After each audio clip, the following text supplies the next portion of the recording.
A wounded Navy SEAL was rushed through a military hospital in the middle of the night. Blood soaked through his bandages. His canine growled at every hand that came too close, guarding him as if his life depended on it. Then the dog suddenly broke formation. It crossed the ER and stopped in front of a quiet nurse no one was paying attention to. What the canine did next froze the entire hallway and forced the soldier to face a truth he was never meant to see again. Before we begin, leave a comment and tell us where you're watching from. And on a scale from 1 to 10, how powerful do you believe loyalty really is? We pray this story brings you a moment of peace and reflection. And now, let's begin. Winter pressed hard against the hospital's glass, a cold metallic rain ticking like a countdown as floodlights washed the military ER in sterile white. The gurney burst through the automatic doors with a rattle of wheels and shouted vitals. Captain Jack Mercer, 38, lay strapped down beneath the lights. Broad-shouldered even now, his frame carved by years of discipline and deprivation. His face was sharp and angular, jaw darkened by uneven stubble, cheekbones bruised a sick violet beneath streaks of dried blood. A deep gash along his left side bled steadily through layered gauze. Jack did not cry out. He never did. Pain had long ago become a language he understood but refused to speak. His eyes, steel gray, alert, unforgiving, stared up at the ceiling as if it were a hostile sky. Something in him remained braced for impact, for gunfire, for the moment when everything went wrong again. Combat had taught him one lesson too well. Relax, and you die. Beside the gurney moved Rex, a 6-year-old German Shepherd canine, massive and dark-coated, his muzzle dusted with gray that spoke of hard years rather than age.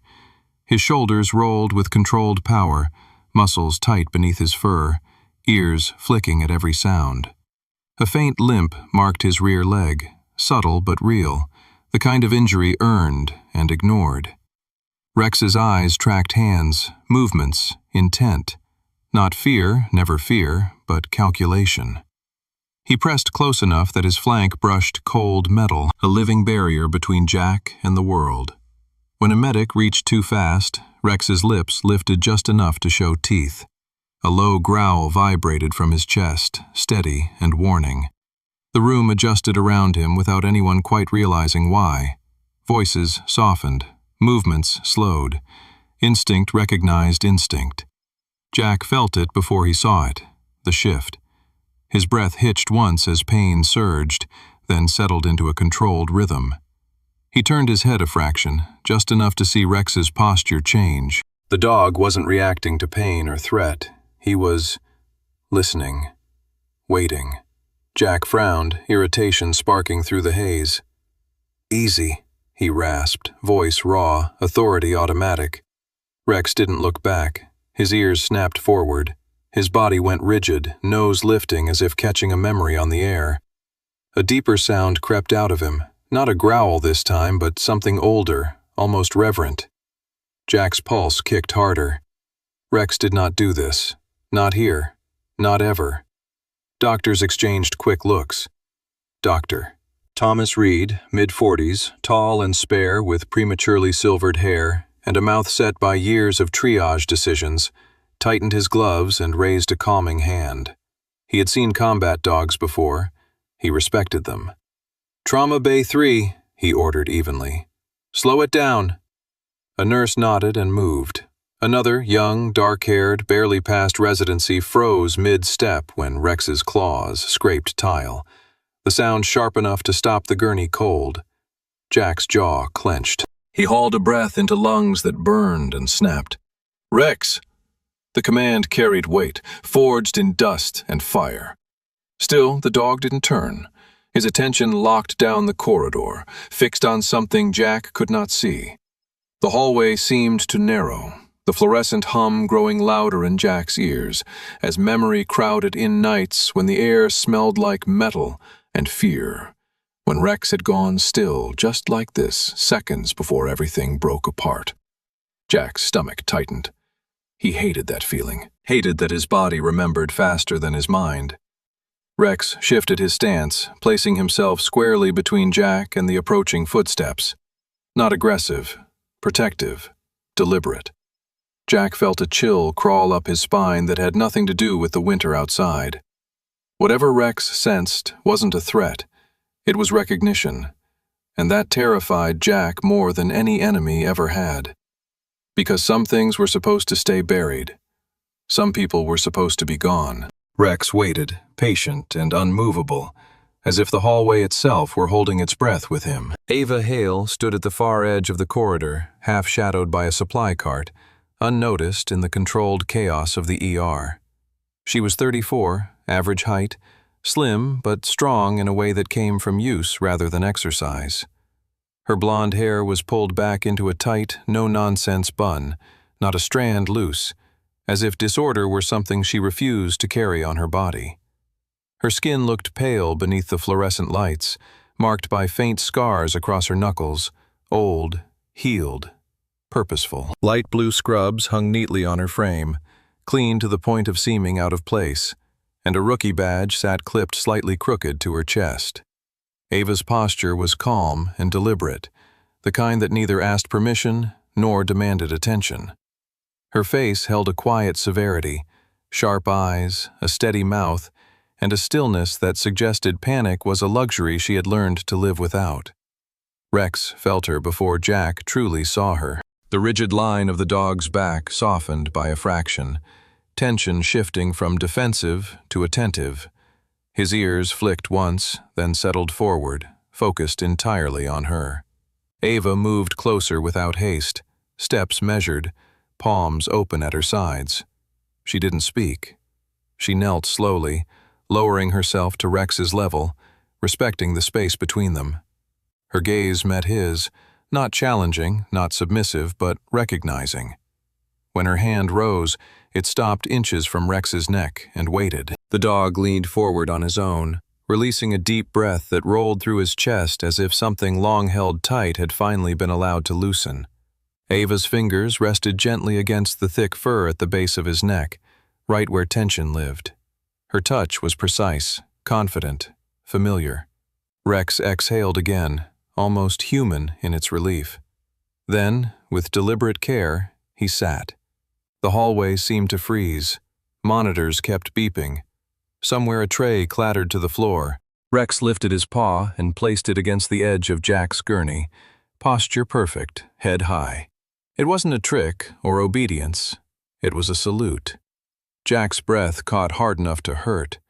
His vision blurred, not from pain this time, but from memory slamming into him without warning. He had seen that posture before, under a different sky, in dust and smoke, when commands were whispered and mistakes meant body bags. His jaw tightened as disbelief curdled into something sharper. "No," he rasped. Ignoring the sharp protest from his side, Jack dragged himself up on one elbow. "Get back here." His voice carried authority born of years Rex had never once questioned. The dog didn't move. Ava lifted her face at the sound of Jack's voice. Jack froze. The hallway tilted. Fluorescent lights smeared into pale lines as recognition hit him like a physical blow. Her face, older, leaner, but unmistakable, stood in stark contrast to every report he had ever read. The eyes were the same, gray-blue, steady, unflinching. The kind of eyes that had once looked at a burning extraction point and chosen to stay. "That's not possible," he whispered. His grip slipped on the gurney rail as his boots scraped tile, feet hitting the floor unevenly. Rage flared for a heartbeat, then collapsed into something hollow and exposed. "They said you were gone." Ava didn't answer. Silence had always been one of her tools. Her attention returned to Rex, fingers moving with practiced familiarity as she checked the stiffness in his injured leg. The growl that had lived in his chest moments ago vanished completely. Rex leaned into her touch, trust absolute. Jack slid back against the wall, shaking now, the fight draining out of him. If this was a hallucination, it was crueler than any wound he carried. But Rex didn't salute ghosts. And the dog had already made his choice. The memory didn't arrive gently. It hit Jack Mercer in fragments, sharp and disordered. Dragged up by the way Rex held himself beside Ava, alert but unafraid. Like a door left open just long enough for ghosts to walk through. Jack sat slumped against the ER wall, breath shallow, sweat cooling on his skin as the present blurred at the edges. The smell of antiseptic twisted into dust and burned metal, and suddenly he was 7 years younger, boots sinking into loose gravel under a moonless sky that had offered no cover and no mercy. They hadn't had a name for the mission, no paperwork, no insignia, just coordinates whispered once and never written down. Jack's unit had moved fast and light, confidence hardened by a string of successes that taught them the wrong lesson, that experience could replace luck. Ava Hale had been with them then, not in scrubs, but in faded tactical gear, sleeves rolled to the elbow, forearms corded with lean strength. She had been quieter in those days, voice low, precise, carrying authority without raising volume. Her hair had been cut short, practical, the pale line of an old scar visible along her jaw where shrapnel once kissed bone and missed the artery by inches. She didn't smile often, but when she did, it was brief and private, like a reward earned rather than given. Rex had been younger then, 4 years old, all sharp edges and boundless drive, his coat darker, his movements quicker. He trusted Ava with a depth Jack hadn't fully understood at the time. She had trained him differently, less force, more awareness, treating him not as equipment, but as a thinking partner. It had made some men uneasy. It had saved their lives more than once. The ambush came without warning. One moment the valley was silent, the next it erupted, gunfire tearing through rock, the night split open by explosions that turned ground into teeth. Jack remembered shouting orders that were swallowed by noise, remembered Rex breaking formation to pull a wounded operator out of a collapsing position, and he remembered Ava turning back when everyone else moved forward. She'd seen the minefield first, read the ground like a sentence she'd been taught to finish. "I've got him," she'd said, calm as if they were still training stateside. She'd dragged Rex clear with hands that didn't shake, pushed 2 bleeding men toward the extraction point, and waved the rest on with a look that brooked no argument. Jack had argued anyway. He always did. Ava had met his eyes once, just once, and in that look was finality. She stayed. Fire swallowed the ridge, smoke closed in. The bird lifted with half the unit still breathing and half the valley screaming. Later, the report said Ava Hale was KIA. Later still, the unit itself ceased to exist. Names crossed out, files burned, silence enforced. Back in the ER, Ava's fingers paused on Rex's injured leg, pressure careful, assessing without tools the way she always had. Jack watched her from the floor, chest tight, the weight of survival pressing down harder than any wound. He understood now why Rex had saluted. Not obedience, recognition. To Rex, Ava wasn't a ghost or a miracle. She was continuity, the constant that hadn't failed him when everything else had. Ava finally looked up, meeting Jack's gaze without flinching. There was no apology in her eyes, no defense. Just the quiet truth of someone who had made a choice and lived with it. Jack swallowed, the anger he'd carried for 7 years dissolving into something heavier and harder to name. Rex shifted closer to her, body angled protectively, a living testament to a night that refused to stay buried. Some people were remembered because they survived, others because they stayed. The corridor shifted again, not with memory this time, but with presence. 2 men in plain clothes stepped through the ER doors with the confidence of people used to being obeyed. The first was Daniel Crow, mid-50s, tall and narrow, his suit tailored to hide a body that had gone soft from offices rather than battlefields. His hair was iron gray, combed back with care, his face all sharp planes and practiced neutrality. The second, Marcus Bell, younger by a decade, broader in the shoulders, beard trimmed close to regulation length, eyes constantly moving. Bell looked like someone who had once worn a uniform and missed it just enough to resent everyone who still carried its weight. They didn't rush. They didn't raise their voices. They didn't need to. Crow's gaze swept the room, cataloging faces, equipment, exits. "We need a moment," he said calmly, flashing a badge too quickly to read. It wasn't a request. The staff hesitated.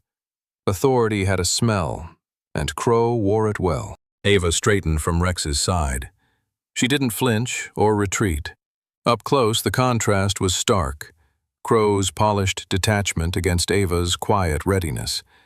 She wiped her hands on a towel, movements economical. "He's unstable," she said evenly, nodding toward Jack.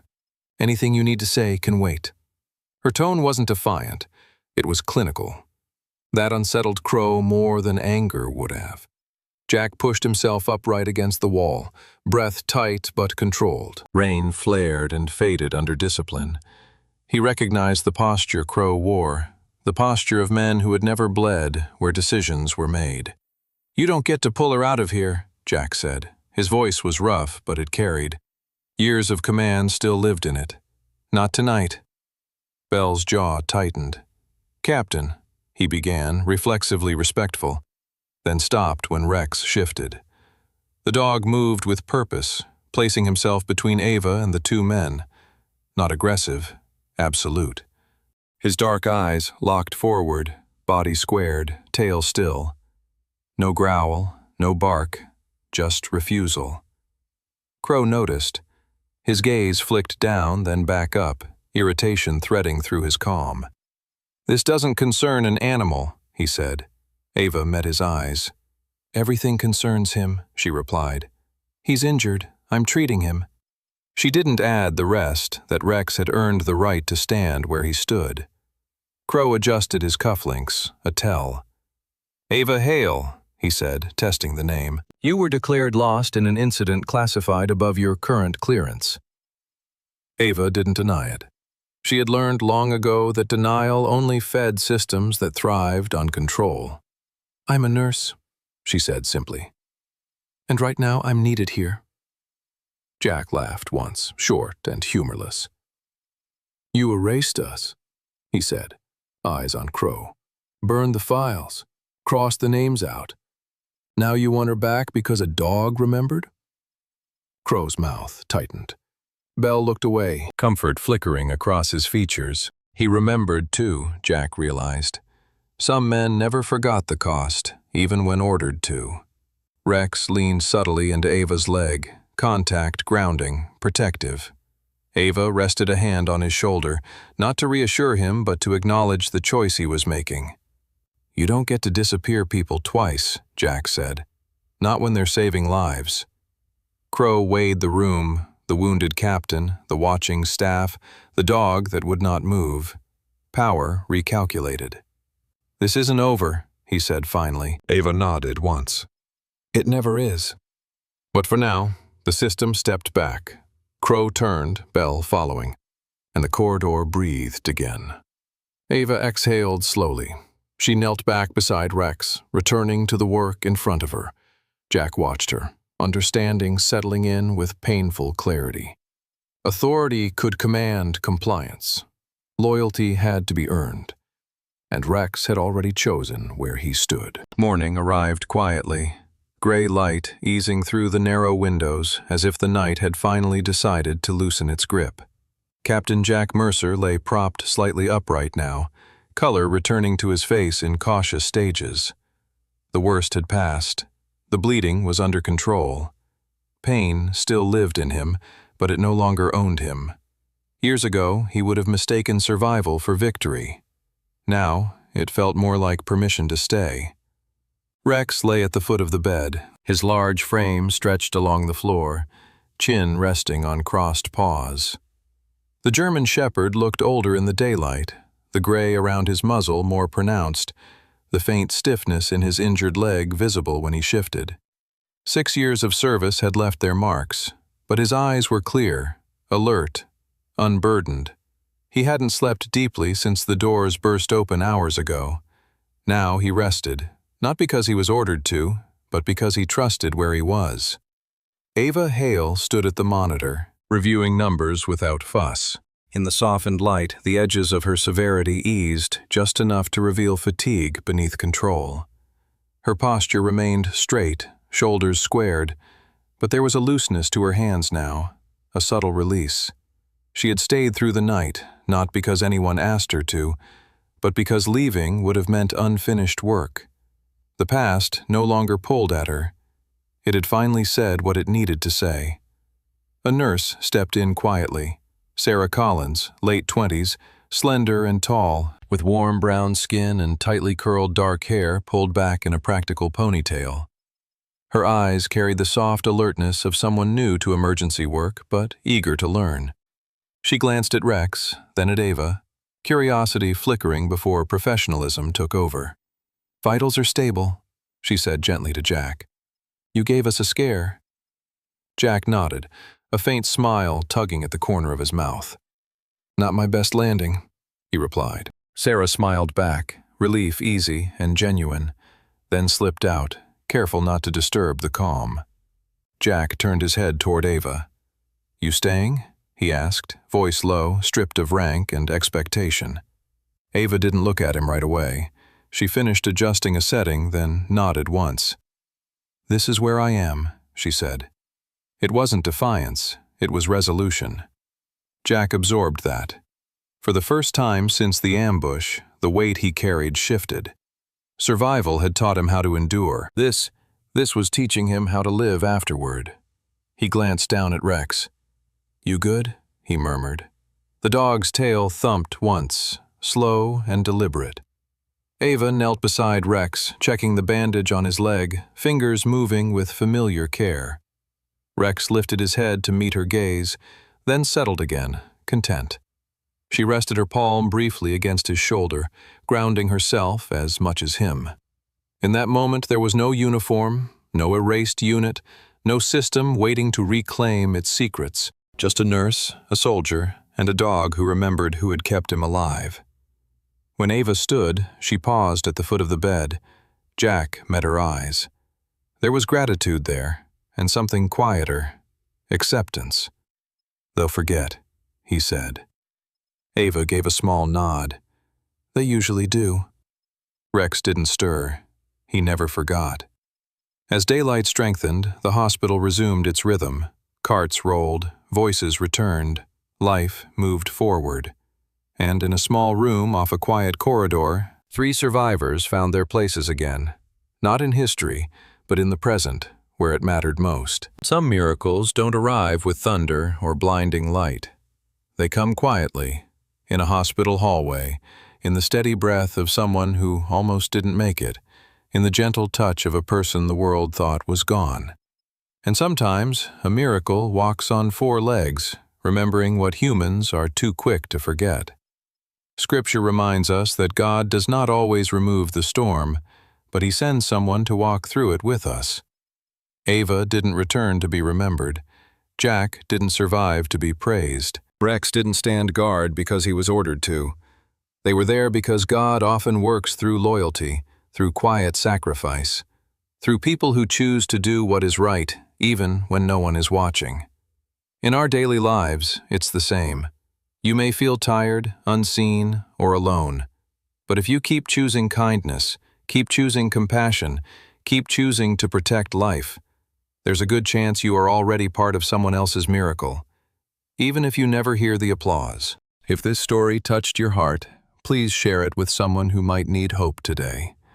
Leave a comment and tell us where you're watching from, or about a small miracle you've witnessed in your own life. And if you believe stories of faith, loyalty, and quiet strength matter, please subscribe to the channel so we can continue telling them together. May God bless you and your loved ones, protect you in peaceful days, and carry you through the hard ones. And may you never forget, when the world feels silent, miracles are often closer than you think.